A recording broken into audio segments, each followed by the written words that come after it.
Welcome to the Blueprint Strategy Podcast, your premier destination for insights and innovations in healthcare and nonprofit leadership. I'm your host, Todd Schmiedler, and together we'll explore the strategies and stories that are transforming these vital sectors. Get ready to be inspired, informed, and invited to the conversation. Now, let's dive into today's episode. Welcome to our podcast. Thanks so much for showing up again. I'm excited to have my guest this week, Sarah Brady. Sarah is the president of FSH Works, part of the parent company family. Sarah, welcome. Thanks so much for having me. I'm always astonished by you because as I get older, it seems like everybody's younger in leadership, and you have an astonishing journey that you've taken. I'd love for you to share with our audience about how did you get to become president of FSH, Works so young in your career? Yeah. A lot of it has been motivation. But I think also my leadership journey started when I was young. I'm a middle child, so I was always the one who was, helping around the house and doing all the things. But I started working the day I turned 16. I'm a child of a single mom, and that's just the cycle of how things work. And I started working when I was 16, and I fell into a summer job. And the next summer they said, "Oh, you're going to be a supervisor." And I had no idea what that meant. But what I did know is that all of the friends that I made the previous year, I was now their supervisor. I was responsible for making sure they were doing all of the things that we used to do together. And so it started when I was young, but it really just gave me, I think, the confidence to continue to grow. I would have never thought, honestly, that I would be the president of an organization at my age, at such a young age. But I think that it just continues to push me further in understanding the purpose of the work that we do is to help others grow. And I think that it just brings so much more energy to our team, being able to understand that there is room for growth, just because your experience is not always the thing that gets you the job, but it's how you show up. And the effort that you put forth. Yeah, I think that speaks volumes about what leadership really is. It's not what's on your resume necessarily. It's how you show up for the job every day and your commitment to it. So I'm just interested because we share a lot, of kind of histories. I'm a middle child, a single mom. Where was that job, just out of curiosity? So it's at Kentucky Kingdom. Okay, all right. And I worked there for 7 summers. Wow. Before I interned at Trilogy. Yeah, that's awesome. Yeah. And so what actually led you to Family Scholar House in the original kind of job that you took? And what was that job? Yeah, so within, growing up, working at Kentucky Kingdom as a teenager, working there for several years while I was in college, it gave me a skill set of not only being able to work with people, but being able to help people grow and help people, see their potential. And I think that that's kind of a piece of where I've always seen my career going. Originally I went into college at the University of Louisville thinking I was going to be an elementary school teacher. Oh, wow. And I very quickly found that was not the best route for me. But I found that in this role, I get to teach people. I get to, have an impact on individuals who may be in a situation where they don't have a ton of support at home, and helping them figure out the cycles and the systems of post-secondary education and apprenticeships and all of these different things, and educating not only other community leaders but also our peers, and being able to show up for our participants in the best way possible. So tell us a little bit about FSH Works. Yeah. And how that fits into the parent company of family. Because, I've done a previous podcast with Kathy Dykstra, the CEO of Family. And so, if you haven't got a chance to listen to that, it'd be great for you to go back. It's episode 1 with what we've done. And so, but tell us about FSH Works because it's a separate organization, Mhm. but under kind of the parent company of family. And so tell us about it and kind of how Yeah. what you do. Yeah. So FSH Works is born out of the upstream work of Family Scholar House. So much of the work that we do at Family Scholar House, yes, we are able to provide stable housing for individuals, but we're also able to provide all of the other wraparound support services that are so necessary for individuals who are pursuing post-secondary education who don't have that support. And so we have this long experience of serving individuals in advocacy and career coaching and academic coaching and so many other things. We took all of that work and we started to work upstream. How can we meet individuals sooner, Mm. to have earlier interactions, to prevent the most vulnerable individuals, really saving that housing component for them. And what we've been able to do is we've been able to build relationships with the community college systems, other nonprofits, employers, other property owners to provide virtual and in-person wraparound services Wow. Yeah. to the individuals that they serve. So give me some size, scale, how many people are you serving? Yeah. I mean, are you outside of Louisville? Yeah.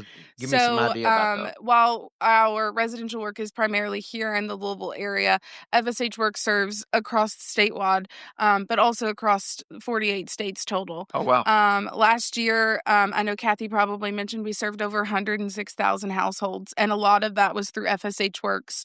It's through, more intentional interactions. While we may be serving someone a shorter period of time, we're having greater impact because we're really being able to truly meet them where they're at and meet their needs. But it has grown tremendously. A lot of that work I mentioned is through wraparound services, but we have so many other programs that fall under FSH Works that helps us do that as well. Well, talk to us a little bit about some of those programs. Like Yeah. when we think about FSH Works and doing this kind of early intervention work, it sounds Yeah. like how do you reach them and Yeah. how do you connect with them? What are the vehicles and what are the kind of the backside of how you do that? Yeah.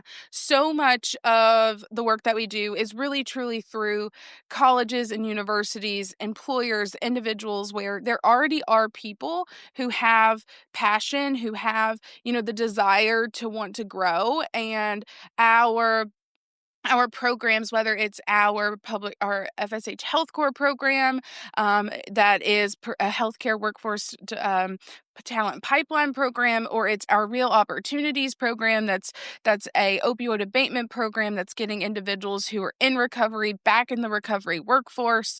Or if it's a community college that we work with, we have staff members that work at community colleges and college campuses all across Kentucky and Indiana. But it really is, how can we meet an individual, understand what barriers they may be experiencing, and help them find a path in one of our programs. So whether it is, participating in Real Opportunities or being a Health Corps member, or maybe they would be a really great fit for the Family Scholar House residential program. Really, truly, our kind of bread and butter of all of the things, or kind of the glue that holds it all together, is that Trager Response Center. Okay. It provides support to all of those programs, and it really is the front line of the work that we do and gives us the ability to serve at such a large scale. So, explain to me the Traeger Yeah. Response Center because I'm not sure I've heard that term Yeah. before. So what does that look like Yeah. in real terms? Yeah. So our Traeger Response Center is, it's kind of like a call center, but we don't call it a call center because we're intentional to the work that we do. Yeah. We care about the number of calls, and we care about, reporting and all of those things. But at the end of the day, we care how we're responding to the other person on the phone. And it's open 8 a.m. to 8 p.m. Monday through Saturday, and anyone can call. Wow. Anyone, Okay. whether you're a community college student in Western Kentucky, you're a community member in Eastern Kentucky, you are a Health Corps member in Bowling Green, Kentucky, or you're someone who's just wanting to know a little bit about who we are and what we do. Anyone can call to get connected to us, to get connected to any facet of the work that we do.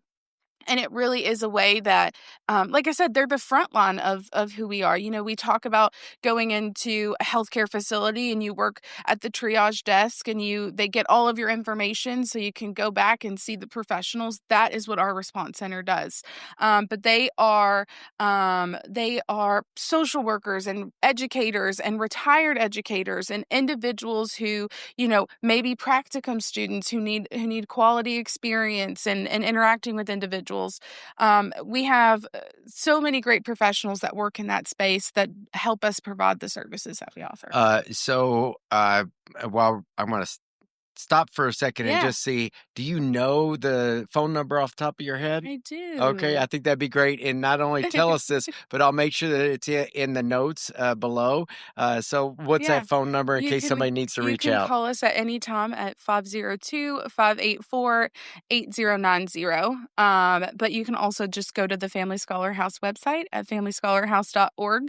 And that has all of our phone numbers, including a toll-free number listed. So it sounds like that the Trager Response Center not only takes calls in and handles them, but do they do outbound calls also? Is that what I'm Absolutely. okay? And so it sounds like that there may be a level of depth in the relationships that it's not just a surface call of like crisis Right. intervention. Yeah. So talk a little bit about that. 100%. While we do a lot of crisis intervention, a lot of connections to resources through inbound calls, so much of the work that we do is also outbound call campaigns. And so that's for, again, those employers, those education partners, those other property owners, and all of them are really geared towards the individuals, again, in which they serve, whether it's entry-level workers, students, their residents at their properties. It really is all geared towards celebration, success, support, retention, enrollment, all of the things that go into helping an individual succeed and getting them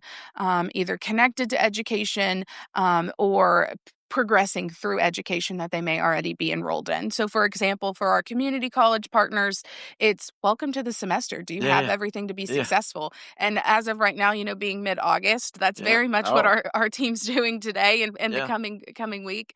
But they are also, when you're talking about entry-level workers, making sure that they understand the resources that employers offer for them, but also making sure that they understand that there's a support there if they need additional services.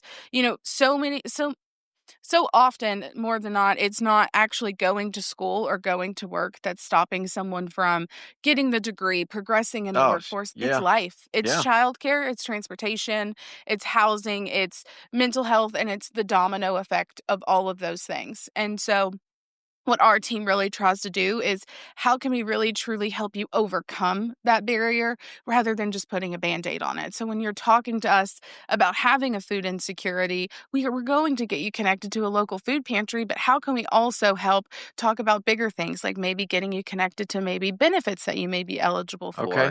or even budgeting and financial education. The list goes on and really just making sure that we're digging deep into supporting that individual, but also following up.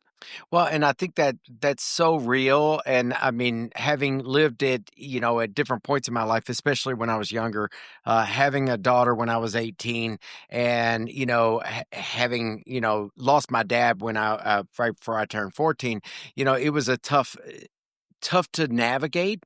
And as amazing as my mom is and helpful with that, it was still, she didn't know all the answers. And so trying to figure that out, that kind of service could be critical in a time when, frankly, I think that you can lose a little bit of hope. Yeah. And you can lose your own direction. And so I think sounds like an important part of what you all offer. 100%. So much of the work that we do is providing individuals with the support that they may not have, but also and meeting them with the balance of compassion, but also accountability.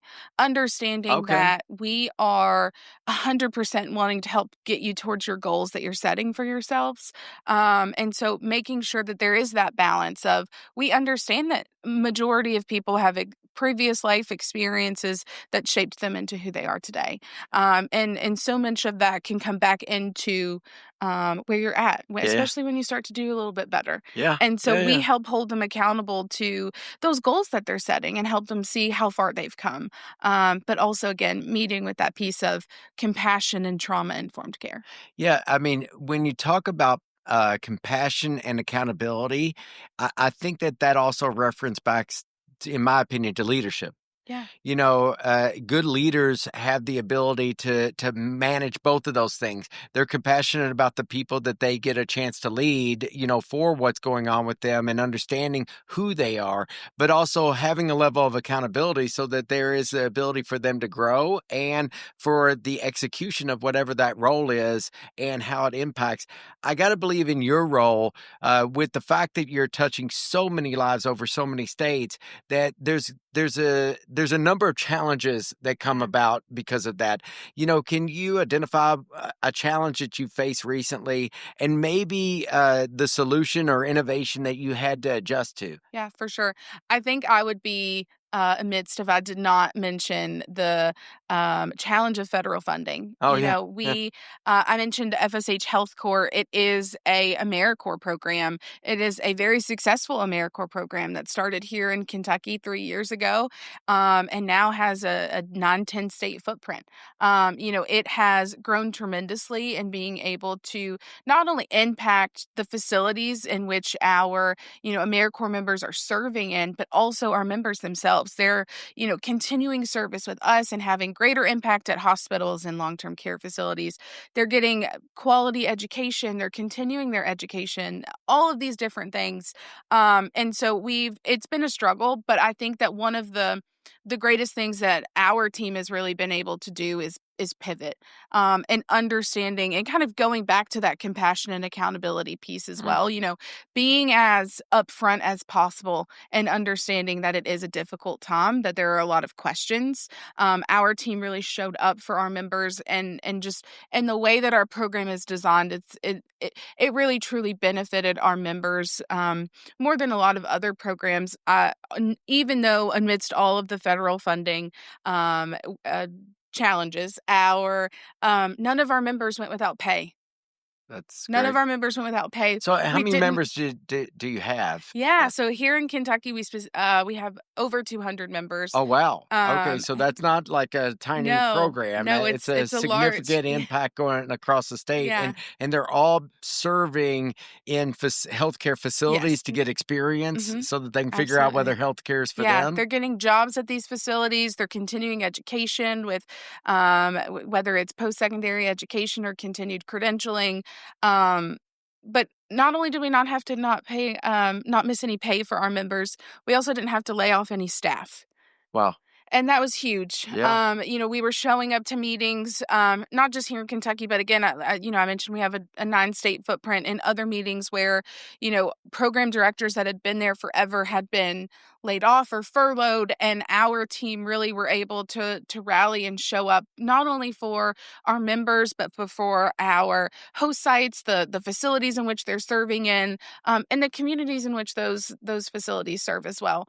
Our team has really been able to pivot in a time that has brought so much stress to them. Mhm. And I can't thank them enough for being able to show up every day for our members. Well, it's intriguing to think that you're not just helping an individual, but clearly by what you're saying, you're directly impacting the broader community. Yeah. You mentioned the AmeriCorps program. Are there other ways that you feel like that FSH Works is really impacting a significant community initiative or area of focus? I would say so much of the work that we do is geared towards non-traditional students, Okay. non-traditional entry-level workers, and understanding that there are those systematic barriers to getting enrolled in school or getting the credential or figuring out how to balance that workload of being a parent, going to school. How am I going to provide? And our team is really there to help them kind of bridge those gaps. While we do serve everyone, like I said, majority are Yeah. in that kind of more non-traditional population. But I think one of the big things, impact-wise, is how can we keep people where they're at? How can we progress them further? And I think a lot of that is through the data. Not only are we, having one-on-one and conversations with an individual and logging all of those interactions, but we're getting intentional data. We're getting the Arizona self-sufficiency matrix. We're getting employment and children information. We're getting all of these things, and we're using that information not only to, one, help them tell their story, Mm-hmm. but to advocate on their behalf, to show up and be in rooms where we can show the impact that providing these services have. We can help their employers understand, who their employees are, what services they need, what barriers students are experiencing, and how different types of tutoring that may be needed, or how many students have a food insecurity. Where we use our data to tell a story, not only so we can impact that individual that we're working with specifically, but to have greater impact on the partner that we're working with, the community that we're serving. So it interests me to talk a little bit about that data factor. Yeah. Okay.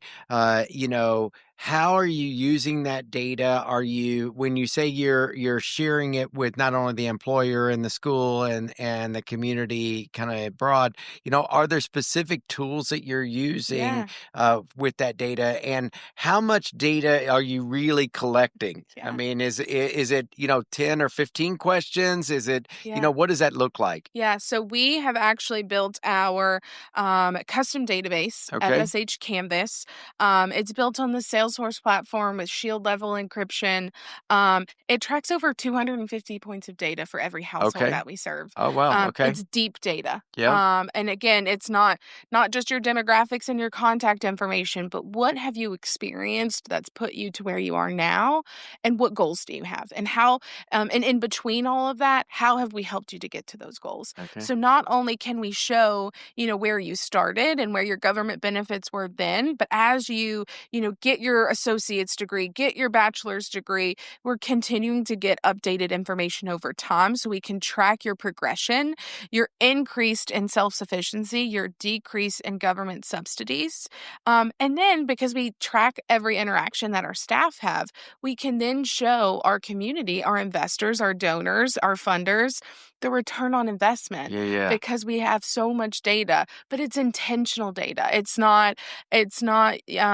like electronic medical records, but for social services. Well, what's interesting is that I see a lot of data points especially in nonprofits, but also in for-profit businesses that are very surface level. We serve this many people with this many services, and there's nothing wrong with that. Right. Okay. But, what strikes me is what you're talking about is the longitudinal impact that you have on a life, and then multiplying those lives by literally hundreds, thousands of people over time. And how is it that these interventions are really making a difference? Are you doing anything like publications, white papers, that sort of stuff? Yeah, absolutely. We have a few white papers Okay. that are on our website, and more to come. We typically have been trying to get out at least 3 or 4 a year. Oh, wow. Our Okay. most recent one was on children and our Okay. programming with children. And then our next one is actually going to be our Real Opportunities program, and how, creating, giving individuals that opportunity to pursue education as they are transitioning out of their recovery program, how it can help prevent recidivism, give them purpose, help keep them on a path to progressing in their goals. I think so many people, me included, have needed a second chance in some way. Yeah, absolutely. And the authenticity around the offer of a second chance is often whether or not you actually take advantage of it. So one other thing that you highlighted that I want to go back to is about, you've talked a lot about employers. Yeah.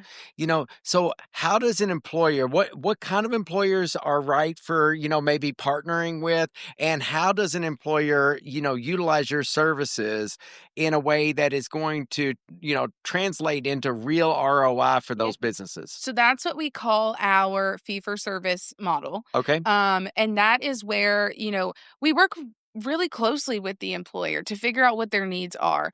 I will say we work closely with a lot of employers that have entry-level workers who have apprenticeship programs or some sort of credentialing program to help progress individuals. And that work is again not just to help keep individuals there, but how can we really understand what those individuals are going through Yeah. outside of the workplace. Yeah, so it's kind of a skills and life. Yes. And so many employers that we work with, a lot of early on when we started this work, a lot of people said, "Oh, well, HR takes care of that." Yeah. Oh, HR takes care of that. But they may take care of it because they have to take care of it, but they're not trained to take care of it. They're not trained to help individuals get childcare or to figure out public transportation or so many of the other things. And so what we do is we offer the response center for them to be able to call in and get connected to services. But the other piece on that too, very similar to the colleges and universities, is recruitment, retention, all of those sorts of things. If they do have some sort of educational component, how do we keep them progressing towards completing those? Right. And so those outbound calls do look a little different, but it's, after the first month of employment, thanks so much for being a part of our team. How are things going? What's your experience like? If you know that at 8 months is when you start to lose those entry-level workers for whatever reason, let's call them. Let's call them at 1 month, 3 months, 6 months. And, early on, and I use this example a lot, but we were working with an employer and they said, we lose majority of our entry-level workers at 9 months. Can you start calling them then? And I said, no, I will not. Yeah. And I won't do that because at 9 months you've already lost them. They already have another job. They already They're have definitely already looking, and have made their mind up. Yes. Yeah. And so what we've done is we've worked with that specific employer. We called the beginning of at the beginning of once they've been hired after orientation, and at 3 months and at 6 months, and then obviously again at 9 months. But it's been, it's tailored to who you are. It's tailored to the types of workers that you have, to the opportunities that you have for them. But it really is all geared towards people. And understanding that, investing in human capital is the best economic development that we can have. Yeah. And how can we continue to help individuals grow? How can we push them towards self-sufficiency? But also understanding that comes with barriers. Yeah, it's funny that I would say that response, the question of can you start calling them at 9 months, sounds like an HR question. Mhm. Hey, we've got this problem. Can you start now? But you don't build relationships by having a transaction. You build relationships by being ahead of that. Right. And it sounds like that's a purposeful thing for you guys and almost custom. Yeah. So you're going in deep with these partners instead of just saying, hey, this is a one size fits everything.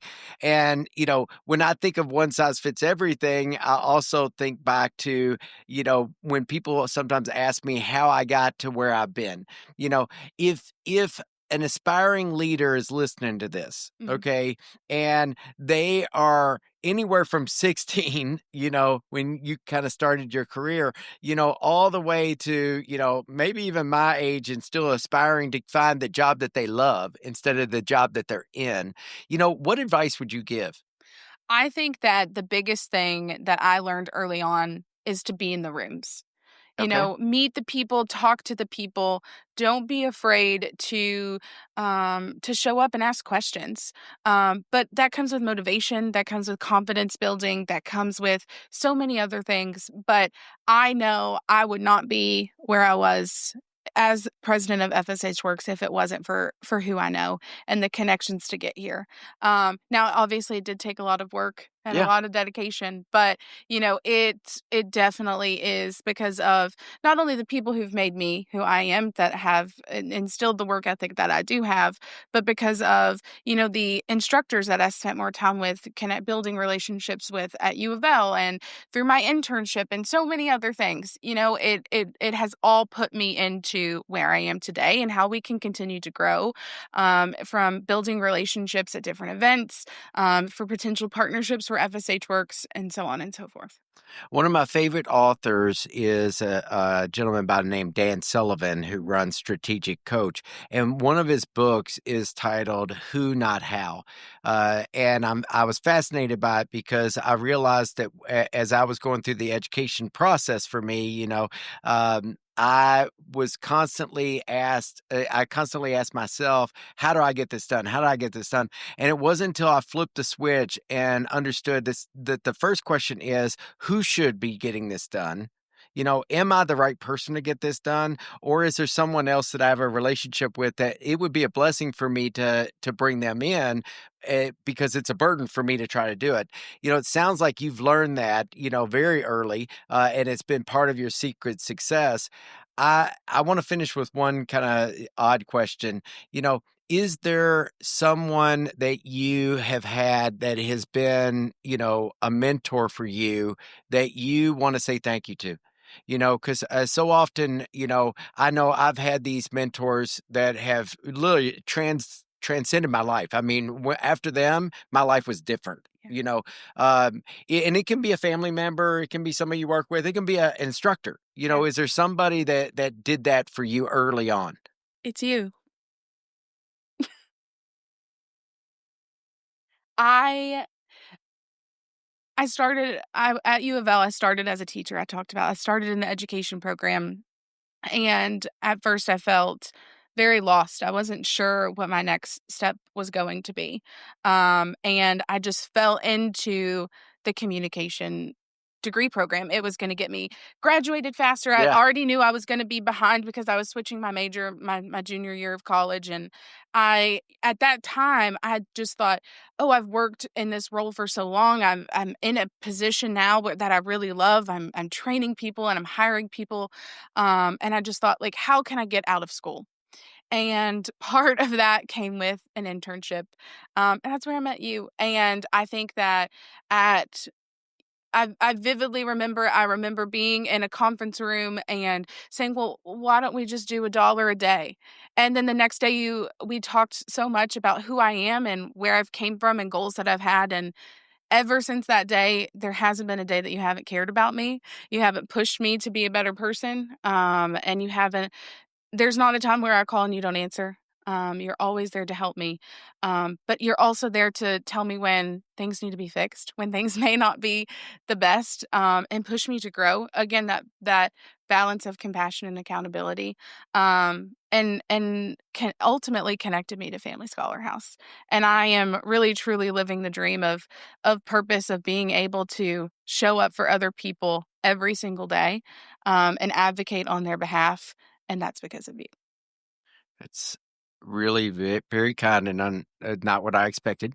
I will say I do remember that day in that room, and we were perplexed by a problem, and there were, I don't know, 12 people in that room who I couldn't find the solution, and there you were as an intern. And you weren't even paid, and you came up with something that was so simple that, the term I sometimes use is simple brilliance. Sometimes the thing that is right in front of you is actually the answer. It's just sometimes hard to see when you're so in your own box. Yeah. And your ability to see things has always struck me as an amazing quality that God gave you that's special. And you're a very special person. I love you. And I'm very thankful for you being here today, and sharing your story. And hopefully there'll be some other young people who will see that it isn't about age. No. It's about coming every day. It's about being compassionate. It's about, helping other people be successful, Right. whether that is directly people you serve or directly people you work with.